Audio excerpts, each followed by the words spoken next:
As someone with Caribbean heritage, I see myself and my family in Huggins' video. This act of immersing ourselves in the ocean, whether through a cliff dive or off a boat, feels so familiar. It's a universal experience that I hope our audience can also see themselves in. My name is Tiera Ndlovu. I'm curatorial manager at Madison Square Park Conservancy. I was formerly curatorial research associate at the Norton Museum of Art.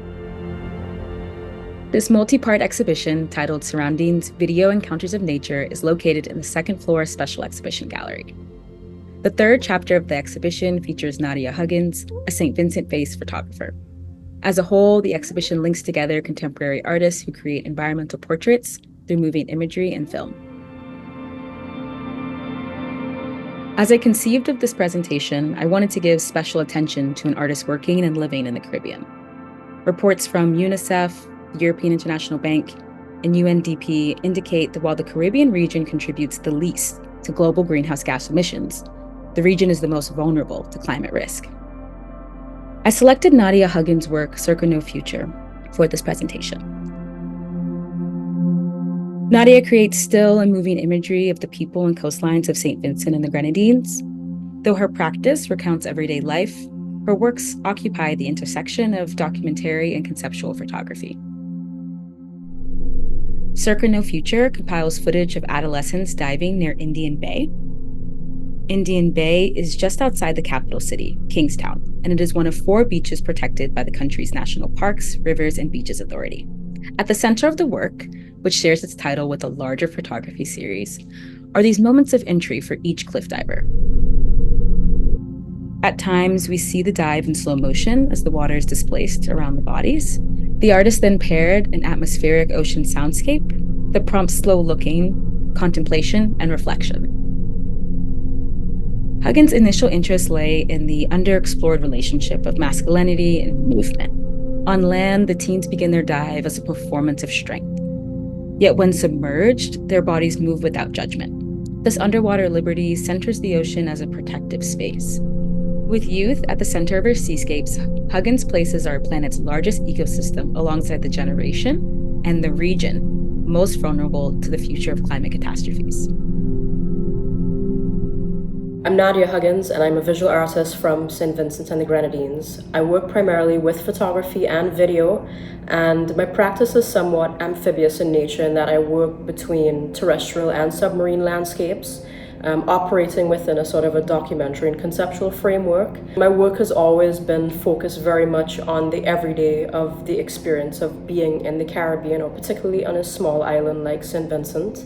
The Circa No Future series began in 2014 as a photographic project originally, and I wanted to just sort of focus on young Black boys that we often see in these coastal areas, whether they're jumping off of boats or the jetties or rocks or whatever.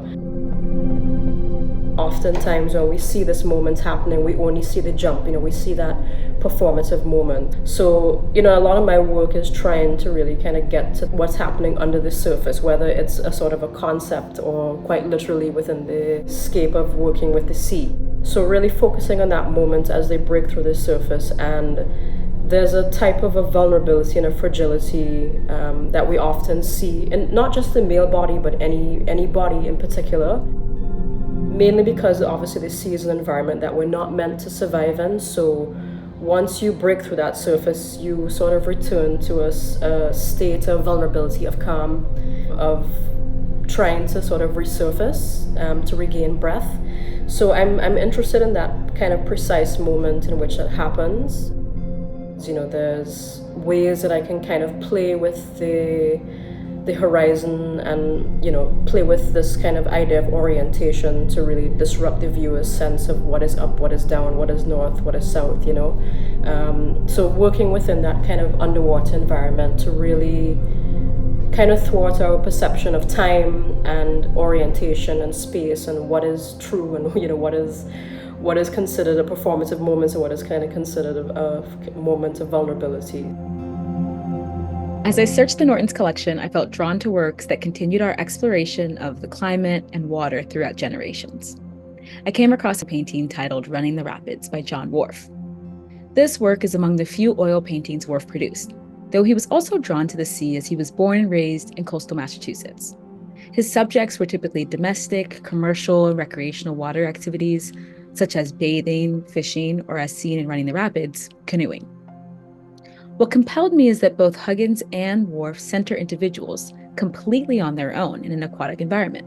Even though they were produced nearly 100 years apart, both artists accentuate water's versatile functions, physically, socially, and perhaps most prominently, politically.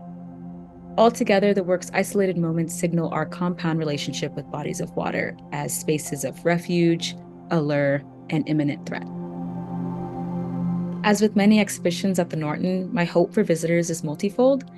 First, I hope visitors have a renewed sense of connection to our environment and feel a heightened responsibility to take care of the nature around us.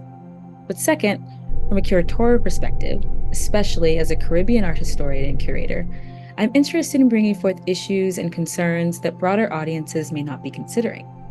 Throughout the region, climate change is not a new concern. Artists have been contemplating its impact for years.